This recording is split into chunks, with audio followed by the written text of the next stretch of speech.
भारत और पाकिस्तान के बीच जारी तनाव के बीच सीआरपीएफ ने अपने जवान मुनीर अहमद को पाकिस्तानी महिला से अपनी शादी की बात छिपाने के आरोप में नौकरी से बर्खास्त कर दिया है। मुनीर अहमद का यह काम राष्ट्रीय सुरक्षा के लिए हानिकारक पाया गया।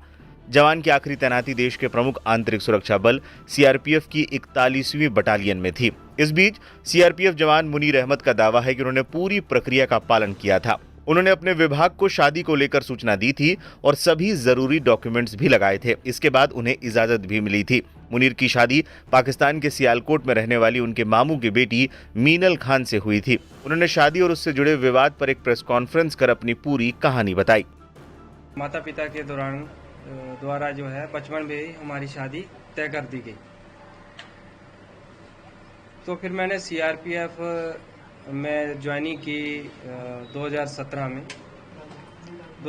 में ज्वाइनिंग की। तो फिर उसके बाद जब हमने शादी का सोचा तो मैंने 2022 के 31/12/2022 को मैंने डिपार्टमेंट को इसके संबंध में लिखा कि ये मैं ऐसे शादी करना चाहता हूँ और मेरी कज़न है और मेरे माता पिता के द्वारा ये शादी तय की गई है।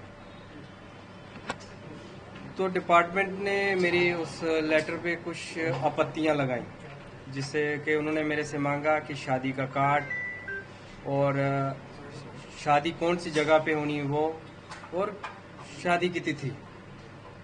तो मैंने वो 2023 में वो सब क्लियर करके डेट शादी की फिक्स हुई तो मैंने वो डिपार्टमेंट को दे दिया। 72 बटालियन सीआरपीएफ सुंदरबनी में मैंने वो आवेदन दिया। फिर वो मेरा आवेदन जो है डीआईजी रेंज हीरानगर के पास गया सीआरपीएफ। फिर उसके बाद वो आईजी सेक्टर सीआरपीएफ जम्मू के पास गया। तो उन्होंने कुछ और डॉक्यूमेंट मांगे मेरे से, जैसे सरपंच की डिक्लेरेशन अपने गांव की कि मेरी ये पहली शादी है और हमारे पारिवारिक संबंध है, सरपंच से और डिस्ट्रिक्ट डेवलपमेंट काउंसलर से, और खुद मैंने एफिडेविट कोर्ट से और मेरे माता पिता ने अलग अलग एफिडेविट उसके साथ लगा के आईजी सेक्टर जम्मू में मैंने जमा करवाया। फिर उसके ऊपर जो मेरा लेटर है वो एसडीजी स्पेशल डीजी सीआरपीएफ जेके जोन के पास गया। फिर वहाँ से वो डायरेक्टरेट सीआरपीएफ न्यू दिल्ली गया। वहाँ उस लेटर में कुछ समय लगा, 3-4-5 महीने का समय लगा। फिर उसके बाद 30/4/2024 को वहाँ से रिप्लाई आता है, ऑर्डर आता है कि हमने एजेंसियों के जो भी उनके संबंधित होंगे उनके द्वारा हमने उनकी सलाह ली कि इस केस को वेरीफाई किया। फिर उसमें उन्होंने बताया कि एक गवर्नमेंट सर्वेंट जो होता है 1964 के धारा 21(3) के तहत सरकारी कर्मचारी को अपनी जब वो किसी विदेशी से शादी करता है तो उसको अपने विभाग को या सरकार को सूचित करना होता है, इंटीमेट करना होता है। तो इसमें साफ लिखा है कि पूरी जांच पड़ताल के बाद ये पाया गया कि प्रार्थी ने डिपार्टमेंट को सूचित कर दिया है। ये लिखा हुआ मैंने मार्क भी किया हुआ। ये डायरेक्टर डीजी सीआरपीएफ दिल्ली का 30/4/2024 का लेटर है कि प्रार्थी ने सूचित कर दिया। और नीचे ये मेंशन कर दिया कि इसमें एनओसी का कोई उल्लेख नहीं है, एनओसी का कोई प्रावधान नहीं है, सिर्फ सूचित करना होता है शादी के संबंध में।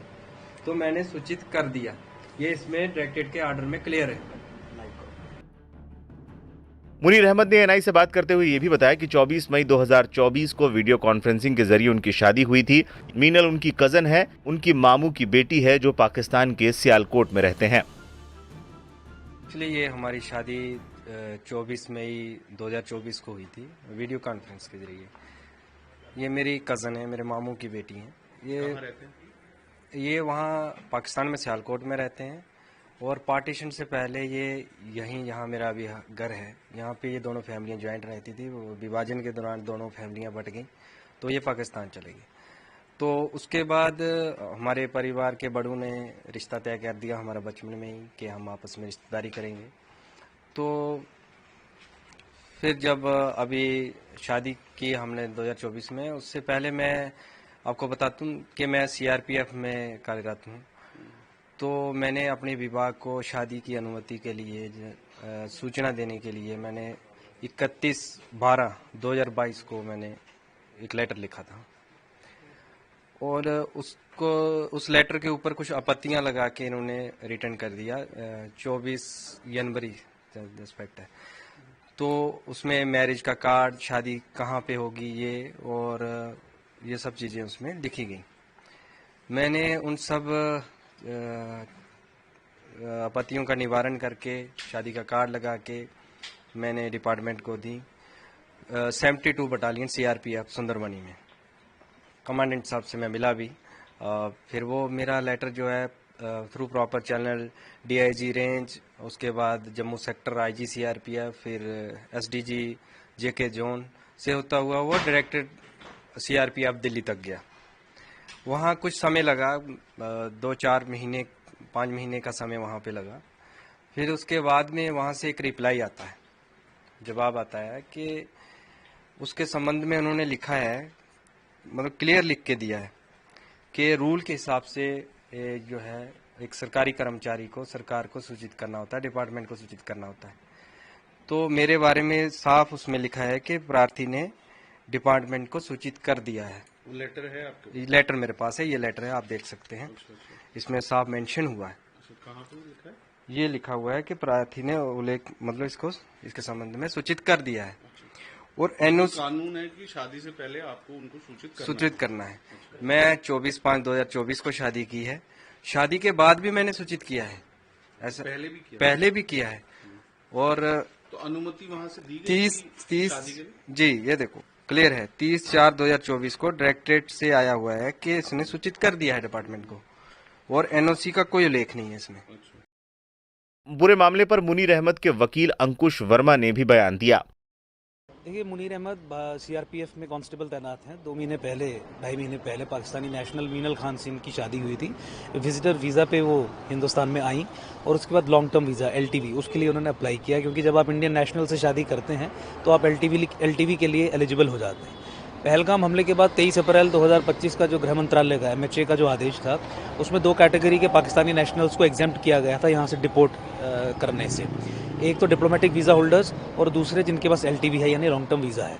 अब इस महिला ने लॉन्ग टर्म वीज़ा अप्लाई किया था और लॉन्ग टर्म वीज़ा के प्रोसेस में जो फाइनल स्टेज रहती है इंटरव्यू उसने फेस किया था, जिसके बाद जैसा कि बताया गया पॉजिटिव रिकमेंडेशन MHA को भेजी गई थी कि इन्हें LTV दे दिया जाए। मीनवाइल पहलगाम हमला हुआ और ये परिस्थिति बनी, तो इसके हाथ में LTV नहीं था, तो उस आधार पे इनको यहाँ से वापस भेज दिया गया अटारी वाघा बॉर्डर पे। उसी दिन जिस दिन ये अटारी वाघा बॉर्डर पे थी, उस दिन जम्मू कश्मीर हाई कोर्ट में केस फाइल हुआ था, सुनवाई हुई थी, जिसमें कोर्ट ने ये सारा आदेश और सारा कानून देखने के बाद एक इंटरिम ऑर्डर पास किया, जिसके आधार पे फिर वहाँ पे इमिग्रेशन अथॉरिटीज़ ने और जो वहाँ पे पुलिस अथॉरिटीज़ और जो गृह मंत्रालय के जो लोग थे, उन्होंने फिर इन्हें वापस भेजा। कल रात को 3 बजे के करीब ये जम्मू वापस पहुँच गई हैं।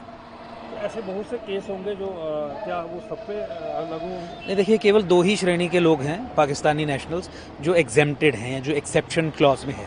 एक तो वो जो LTV visa long term visa holders हैं और दूसरे डिप्लोमेटिक। इसके अलावा जितने भी तमाम पाकिस्तानी उनको वापस जाना है, वो इस तरीके के ऑर्डर से कतई भी कवर नहीं होंगे। इसमें केवल लॉन्ग टर्म वीज़ा होल्डर्स ही कवर होंगे।